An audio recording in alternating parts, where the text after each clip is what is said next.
Hello नमस्कार, शुभ सकाळ सगळ्यांना.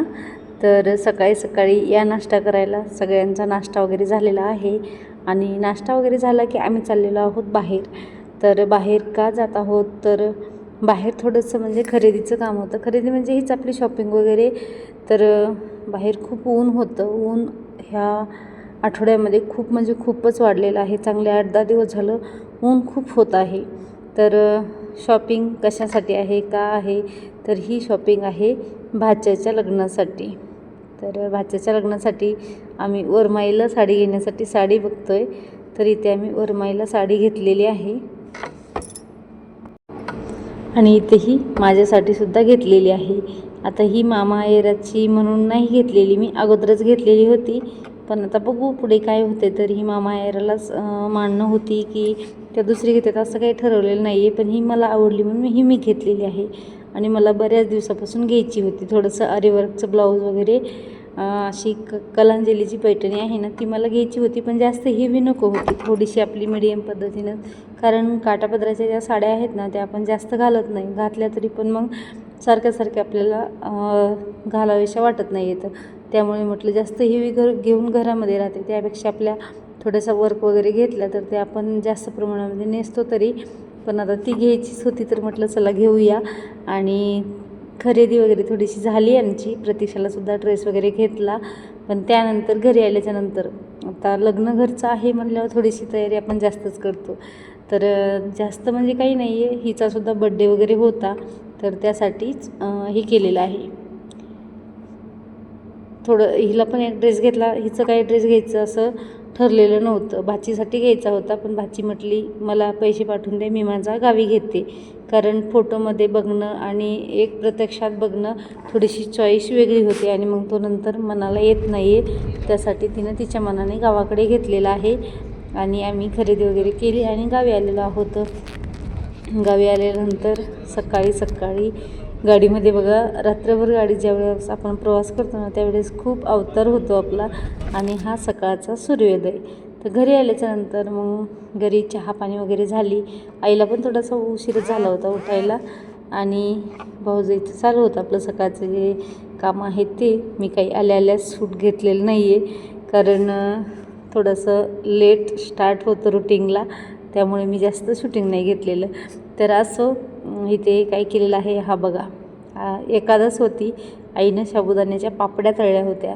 तर पप्पाला शेतात जायचं होतं म्हणून त्यांनी थोड्याशा पापड्या आणि शेंगदाण्याची थोडीशी फराळ केली आणि ह्यांनासुद्धा त्यांच्यासोबत थोडंसं हसत खेळत फिरत पापड्या जी आहेत त्या एन्जॉय करत खाल्लेल्या आहेत.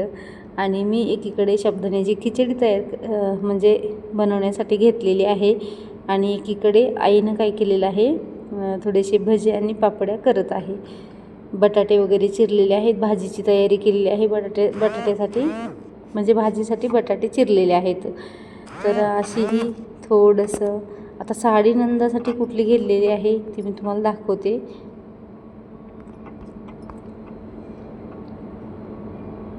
तर हे असं झालेलं होतं की एकीकडे शेगडी ठेवलेली होती, एकीकडे गॅस ठेवलेला होता. त्यामुळे अलग स्वयंपाक केल्यासारखं दिसत आहे तो. तर ते थोडंसं वेगळं वाटत आहे, म्हणजे आणायला न्यायला पण सोपं पडत नाही आहे. एकीकडे आई बनवत आहे भाजी तर तिच्याकडे एक सामान नेऊन द्यायचं, माझ्याकडे एक सामान घेऊन यायचं.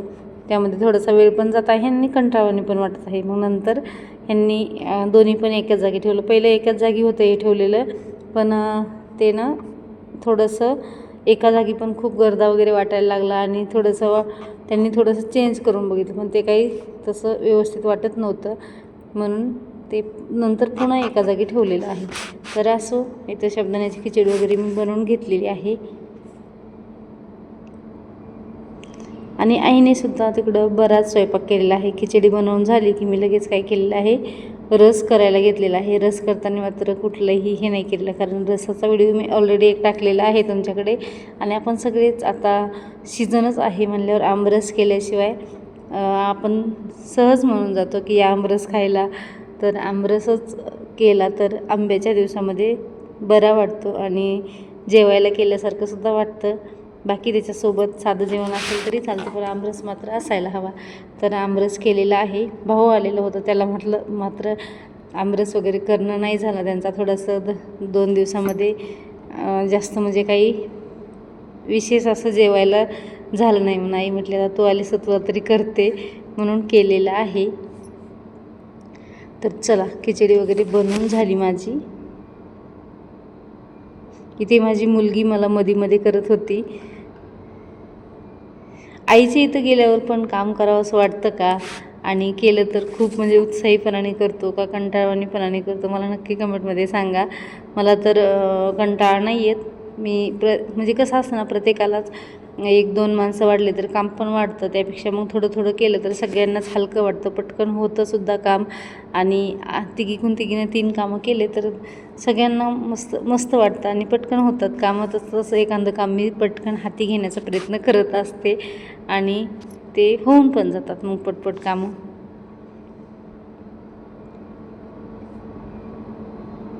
रूममध्ये थोडासा उजेड आणि फ्रेश हवा वगैरे असेल तर व्हिडिओ छान येतो. हवेचं एवढं काही नाही आहे, पण आपल्याला स्वयंपाक करतानासुद्धा फ्रेश वगैरे वाटायला हवं, त्यासाठी लागतेच आपल्याला हवासुद्धा. आणि एक उजेड असेल तर त्यापेक्षा आपल्या लायटिंगपेक्षा बाहेरचा प्रकाश जो येतो ना, त्यानं क्वालिटीसुद्धा छान येते, घरामध्ये सुद्धा चांगलं वाटतं. तर बघा, इथे आईनं भाजी टाकलेली आहे, माझी खिचडी झालेली आहे आणि सगळा स्वयंपाक आपला तयार झालेला आहे. स्वयंपाक वगैरे झाला, सगळ्यांना जेवणं वगैरे वाढले, जेवणंसुद्धा झालेली आहेत. मुलांनी ह्यांनी जेवणं करून घेतले. नंतर आताही तुम्हाला दाखवते म्हणजे वरमाईसाठी घेतलेली साडी. तर ही साडी घेतलेली आहे. वरमाईला हिरव्या रंगाची साडी असते, पण काय केलेलं आहे, जे भाऊजींचे कपडे आहेत ते त्यांनी तिथेच घेऊन शिवायला टाकलेले आहेत. कारण आपण इकून घेऊन गेल्याच्यानंतर ते कधी शिवणार, कधी काय होणार, त्यासाठी लगनसराई आहे आणि पटकन शिवणंसुद्धा होणार नाही, त्यासाठी त्यांनी तिथेच घेऊन शिवायला टाकले. आणि साडी आम्ही तिकडे घेतलेली आहे. बाकीचं मुलींनीसुद्धा ड्रेस तिचा गावीच घेतलेला आहे. तर पप्पांना दाखवली साडी, आईलासुद्धा दाखवली, सगळ्यांना आवडली. कलरसुद्धा ताईलासुद्धा फोटोवर कलर वगैरे दाखवला होता, तर त्यांनासुद्धा तो आवडला. आणि खूप छान आहे साडी, शिरोजबी वर्क आहे हिच्यावरती आणि एकदम अंगाला चापून चोपून राहणार, मस्त अंगाला चापून चोपून राहते. तर चला, हे सर्व साडी वगैरे बघून झाली आणि आम्ही आलेलो आहोत नवरदेवाच्या घरी, म्हणजे भाच्याच्या घरी आलेलो आहोत. ननंदबाईच्या भाच्याच्या दोघांच्याही म्हणता येईल. तर असो, मामांचा आनंद बघा तुम्ही गगनात मावत नाही आहे. आणि इथे बघा साहित्य घेतलेलं आहे, मी नाही घेतलेलं, सॉरी, हे साहित्य काढलेलं आहे पूजेसाठी. आमच्या इथे एक पद्धत आहे की जी हळदीच्या अगोदर, ज्या दिवशी नवरदेव हळद लावायला जातो त्या दिवशी देवक बसवलं जातं आणि त्या देवकाची ही पूजा केली जाते. नवरदेव जाण्यासाठी खूप उशीर झालेला होता आणि तो उशीर झाल्यामुळे ही पूजासुद्धा खूप उशिरा झालेली आहे. नाहीतर ह्याच्या पुढच्या विधी खूप चांगला आहे, पण तो उशीर झाल्यामुळे तो कॅप्चर नाही केलेला. कारण 6 वाजता नवरदेव गेलेला होता, मग तिथून पुढे हा विधी कॅप्चर वगैरे कोणी केलेलं नाही. कारण सगळ्यांना जेवण वगैरे करायचे होते, त्याच्या सुवासनी वगैरे ज्या असतात त्या पण आटपून घ्यायच्या होत्या. मग त्या सुवासनी वगैरे जेव घालण्यासाठी, पुन्हा त्याचबरोबर हे जी देवक बसवण्यासाठी पूजेला लागणारे जे असतात ना, त्यांनासुद्धा जेव वगैरे घालायचं असतं.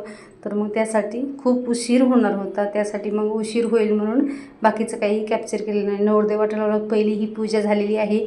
पूजा वगैरे झाली की सर्वजण काय केलेले आहेत, पाया पडायला गेलेले आहेत. एक विहीर म्हणून म्हणतात, त्या विहिराच्या मळ्यामध्ये आमच्या इथं पाया पडण्यासाठी जातात. ते जसं की नवरदेव नवरीच्या अंगावर कसं एक वरून मंडपासारखं केलेलं असतं, तसं धरून नेतात आणि वाजत गाजत त्यांना पाया पडत नेतात आणि पाया पडत घरी आणतात. आणि नवरदेव नवरीसाठी आशीर्वाद वगैरे मागितला जातो आणि ही पूजा संपन्न केली जाते. आणि सर्वांना, आपल्या भावकीला, आपल्या घरात जे पण पूजेला असतात त्यांना वगैरे सर्वांना जेव घातलं जातं.